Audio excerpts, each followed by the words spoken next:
I sank into the leather chair of my corner office, the afternoon sun spilling across my desk and catching the delicate gold bracelet around my wrist. My phone buzzed, vibrating insistently against the polished wood. I glanced at it, a calendar invite. Meeting request urgent. My heartbeat skipped.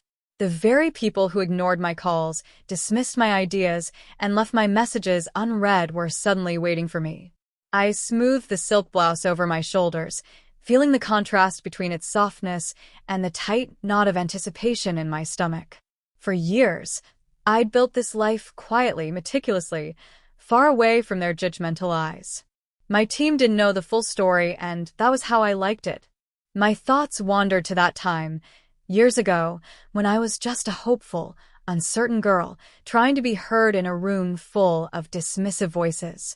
Back then, a single ignored phone call could crush me. Now, the irony wasn't lost on me. The same people who wouldn't spare me 5 minutes of attention were now waiting, desperate, to schedule a meeting. I sipped my coffee, letting its bitter warmth settle the nerves in my chest. I stared out the window, city streets humming below. Let them wait. Let them wonder. It was my turn to hold the power. And this time, the call was mine to return on my terms. I remember that summer like it was yesterday. I was 23, fresh out of college, heart full of hope and hands trembling with determination. I had drafted my first business proposal, spent countless nights perfecting every detail, and summoned the courage to call my father's business partner for guidance. The phone rang once, twice, and then went to voicemail. Again and again. Days turned into a week. Each unanswered call felt like a tiny hammer, chipping away at my confidence. I wanted to scream, to demand they notice me, but instead I swallowed the lump in my throat and stared at my reflection in the mirror. My reflection didn't look like a failure. It looked like someone who had yet to be seen. I clutched the small silver locket my grandmother had given me the night I graduated. "Remember, Sophie," she had said softly, "your worth isn't measured by who answers your call. It's measured by the courage you carry when they don't." I had worn that locket every day since, a tiny shield against the rejection that seemed endless. One evening, I sat cross-legged on my apartment floor, bills and drafts spread around me, and made a decision. I would stop waiting for validation. I would carve my own path, even if it meant walking alone. My hands shook as I sent out applications, emails, proposals to strangers, mentors, potential investors, anyone willing to see my vision. I learned to survive on coffee, determination, and that whisper from my grandmother that I was enough. There were nights I cried into my pillow, feeling the sting of being overlooked. But each small success, a returned email, a compliment from a mentor, the first yes, became a brick in the foundation I was building. I was invisible to some, but I refused to remain powerless. And slowly, carefully, I began to construct a life that no one could ignore. By the time I hung up that last unanswered call, I had already started to become the woman I was meant to be, resilient, focused, and quietly unstoppable. That summer taught me that sometimes the people who refuse to answer your call only make your voice stronger. After that pivotal summer, I threw myself into building my life from scratch. I moved into a tiny studio apartment, its peeling walls and cramped kitchen a far cry from the dream offices I envisioned, but it was mine, every inch of it earned with sweat and determination. My grandmother's locket rested against my chest each morning as a quiet reminder I was capable of more than anyone had believed.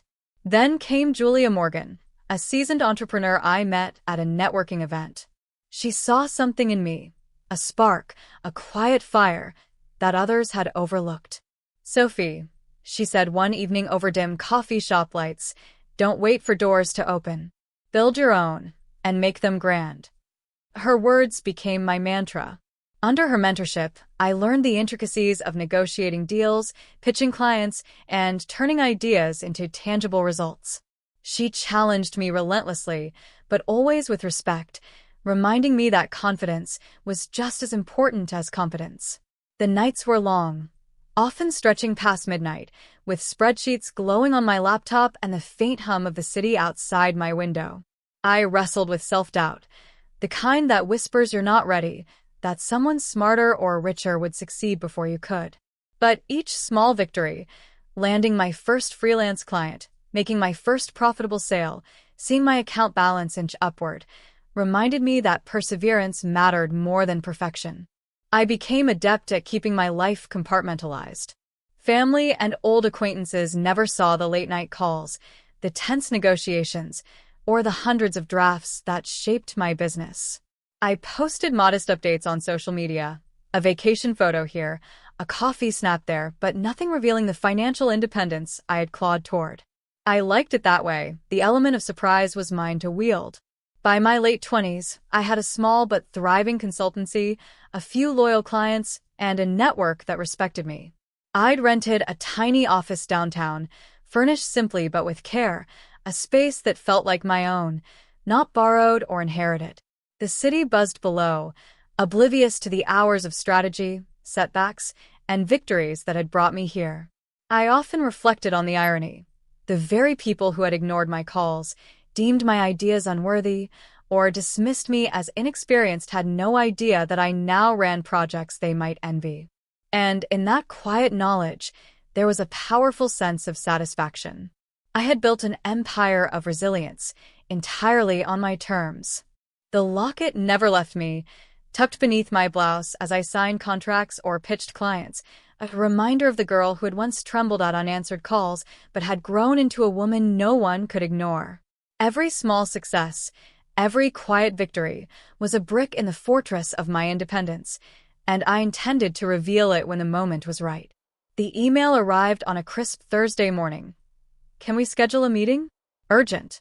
I recognized the names immediately, the very people who had ignored my calls for years, the ones who had dismissed me as inexperienced, naive, inconsequential. I allowed myself a small, knowing smile. Today, I held the cards. I walked into my office that afternoon, heels clicking softly against the polished hardwood, the scent of fresh lilies mingling with my favorite vanilla candle. My assistant had prepared everything perfectly, coffee steaming, pastries lined neatly, and my laptop displaying the proposal I had been refining for the week. But the real work wasn't in the documents, it was in the presence I carried. When they arrived, I let them linger in the doorway, taking in the room with cautious awe. Expensive abstract paintings adorned the walls, each carefully selected. A sleek mahogany desk bore evidence of late-night work and meticulous planning. Shelves displayed awards, framed letters of appreciation, and small personal touches, my grandmother's locket tucked subtly in a frame. "Emily," one of them asked hesitantly. I shook my head slightly in amusement. "Sophie." I corrected internally. "Sophie Reynolds." I offered a measured smile, letting the silence stretch just long enough for them to feel the shift in power. Then I spoke. Calmly. Clearly. "I see you've finally found time for meeting." The irony in my tone was subtle, but unmistakable. I presented the facts with quiet authority. My consultancy's growth, client acquisitions, revenue streams, and investments, all achieved without their guidance, without their acknowledgement, and without a single return call. Their faces went through a spectrum of disbelief. One's jaw dropped, another's eyes widened. A faint blush of shame colored the cheeks of the one who had once mocked my ambitions. I let it linger, savoring the moment before adding, "All of this started when no one answered my calls. I chose to build instead of waiting." They were stunned, silent, absorbing not just the numbers, but the presence, the confidence, the poise, the undeniable proof that the woman they had ignored was now unignorable. We didn't realize," one finally stammered. I tilted my head, letting the weight of those words hang. "You didn't listen then," I said softly, "but I made sure you wouldn't miss me now." As I walked them through my office, pointing to projects, contracts, and milestones, I noticed the subtle shifting of posture, the way their eyes darted to details that clearly impressed them. This was more than financial success. It was mastery of space, time, and self. Every aspect of my journey was on display, and they had no choice but to acknowledge it. By the time the meeting concluded, they left with a mixture of awe, guilt, and respect. I didn't need to gloat. My presence, my story, and the quiet authority I carried spoke louder than any words could. For once, I held the balance of power, and it felt exhilarating. As they sat across from me, still processing the reality of my success, I felt a calm clarity settle over me. The girl who trembled at unanswered calls was gone. In her place was a woman who understood her worth, and more importantly, understood how to wield it. "I've listened to your requests," I began, my tone even but firm. "And I'm willing to help, but on my terms." Their eyes flickered nervously, as if suddenly aware that the tables had turned. I leaned forward, placing my hands gently on the polished desk, a gesture of both authority and openness. "First," I said, "if you want my collaboration, you need to respect the people around you.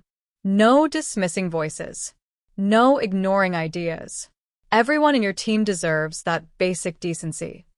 I could see the hesitation, the mental recalibration, as they absorbed that simple but profound expectation. "Second," I continued, "you need to take responsibility for your own growth. Waiting for someone else to validate you or solve your problems doesn't work. It never has." I let the words hang for a moment, the weight of truth pressing lightly in the air. "Third," I added, softer this time, "if any of you want to work with me, you must commit to your dreams. No distractions, no excuses. I will guide, but I will not carry. You need to show me that you are willing to match my effort." Their faces shifted from guilt to contemplation, understanding dawning that this wasn't punishment, it was accountability. I paused, letting a small smile play on my lips. "Lastly, consider this an opportunity to heal old wounds. I am not here to punish you, but to show that mutual respect and hard work matter more than hierarchy, bloodline, or past neglect. If you choose to ignore this, that's your decision, but I will continue forward with or without you." There was silence, filled with the hum of the office and the soft ticking of a clock. They were weighing the truth in my words. The reality was clear. I had the power, but I was offering them a choice, a path toward redemption if they were willing to walk it. As they nodded, tentative yet attentive, I felt a quiet satisfaction. The balance had shifted completely. I wasn't bitter. I wasn't vengeful. I was strong, compassionate, and in control. This was the culmination of years of perseverance, of refusing to let unanswered calls define me. I had transformed rejection into authority and empathy into expectation. By the time they left, the air was lighter.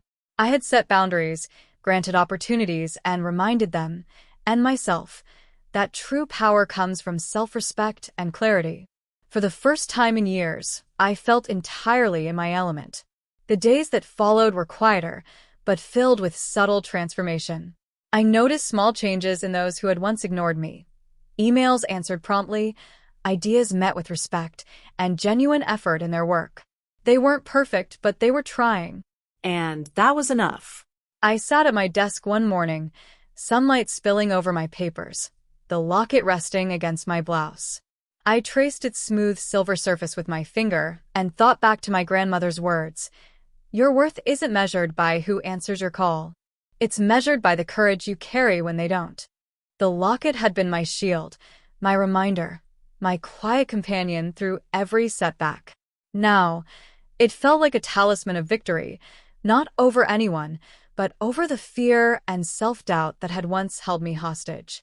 I reflected on the journey, the late nights, the trembling hands, the endless no-s, the empty voicemails, and the moments of despair. Every one of them had been a building block, a lesson in resilience and self-reliance. I had grown into a woman who could stand tall, who could command a room, who could offer guidance without being beholden to approval. There was a warmth in my chest, a quiet satisfaction that had nothing to do with wealth or power.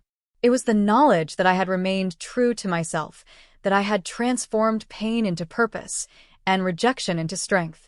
The people who had once ignored me now approached with humility, and I met them with measured compassion.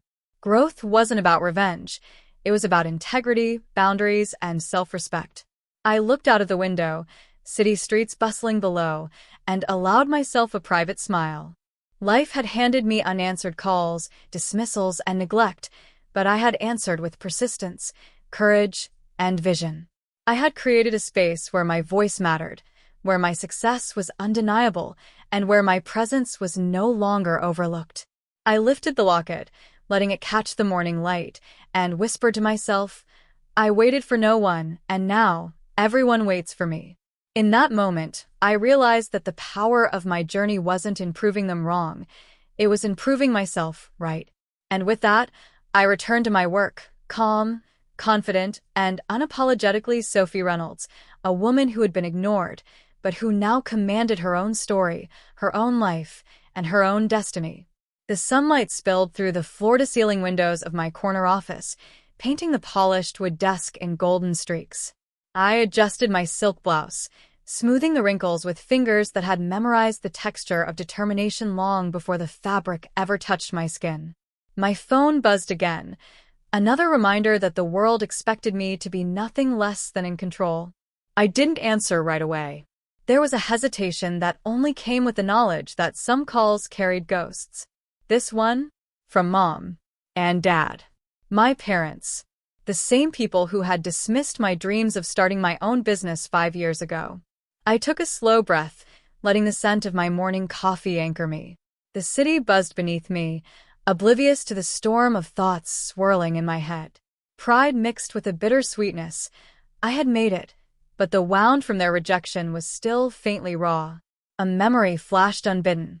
Their faces, polite but incredulous, as I outlined my first business plan. It's too risky, Dad had said. You need stability, Mom had insisted. And I had left, furious and heartbroken, yet unwilling to give up. Now, sitting behind a desk they could only have dreamed of furnishing, the irony wasn't lost on me. They had no idea what they were walking into. And as the call went to voicemail, I allowed myself a quiet, almost imperceptible smile. Some doors closed for a reason. And sometimes, those doors opened on a view you could never imagine. 5 years ago, I was 22, sitting cross-legged on my childhood bedroom floor, my laptop balanced on my knees. My heart raced as I rehearsed the pitch I'd written 100 times, the numbers and projections carefully aligned. I knew it sounded ambitious, maybe even crazy, but I believed in it. I believed in me. I walked into the living room where my parents sat, their Sunday morning ritual of coffee and the newspaper unfolding as usual. Mom, Dad, I've been working on something important, I said, trying to keep my voice steady, though it quivered. Dad looked up, raising an eyebrow, while Mom gave me that gentle, cautious smile that had always preceded a no. I opened my laptop, slides ready, charts, projections, potential clients, the whole plan laid bare. I want to start my own consulting firm, I said. I've done the research, drafted the strategy. I just need your support. Dad's eyes narrowed. Sophie, this is a huge risk. You've got a stable job, you're barely starting your career. Why throw it all away? Mom's hand reached for mine. Sweetheart, we just don't want you to struggle. This idea, it's not realistic. I remember the sting, sharp and sudden, as if a window had slammed shut on my chest. My hands shook, not from fear but from the rush of disappointment. I swallowed hard, tasting the bitterness of tears I refused to shed in front of them. I looked down at the necklace my grandmother had given me years before, a small gold charm in the shape of a compass. Follow your direction no matter what anyone says, she had whispered. That tiny charm suddenly felt heavier than ever, urging me to choose a path they couldn't see, a path I had to forge alone. I stood abruptly, the chair scraping against the wooden floor. I understand, I said softly, my voice trembling with restrained anger. I'll do it myself. And I left, feeling the weight of rejection but also the spark of determination. That day, I promised myself I wouldn't just survive, I would thrive. I rented a tiny office above a coffee shop downtown, the kind with creaky floors and peeling paint, but it was mine. Every morning, I arrived before the sun, carrying my grandmother's compass necklace tucked under my blouse, a quiet talisman that reminded me why I had started. Nights stretched into mornings as I balanced spreadsheets, cold coffee, and endless calls to prospective clients. I was exhausted, often doubting whether I had the experience to survive on my own, but every small win felt monumental. It was during one particularly late evening, while I struggled to finalize a proposal for my first potential client, that I met Margaret Collins, a seasoned entrepreneur in the consulting industry. Margaret had a sharp gaze but a warm smile, and something about her made me feel seen. She listened patiently as I nervously outlined my plan, then leaned back in her leather chair and said, "You've got the drive, Sophie. But you need guidance, connections, and the courage to push past their expectations." Her mentorship became my lifeline. She introduced me to clients who trusted her judgment and believed in young talent. I learned to negotiate contracts, market my services, and present myself with confidence even when my stomach churned with self-doubt. There were nights I cried over numbers that wouldn't add up, or over proposals rejected despite all my effort. There were mornings I woke with a pit in my stomach, wondering if my parents had been right all along. But the wins, no matter how small, were addictive. The first client who signed a 6-month contract. The first profitable project, when my modest office suddenly became more than just a workspace, it was a symbol of my resilience. When I booked my first conference as a speaker, seeing hundreds of attendees listening to me, I felt the thrill of independence like a fire in my chest. All the while, I kept my parents in the dark. Social media posts were vague, and phone calls were carefully curated. They asked occasionally, "How's work going?" and I smiled politely, mentioning nothing of the contracts, the clients, the deals that were now worth more than I'd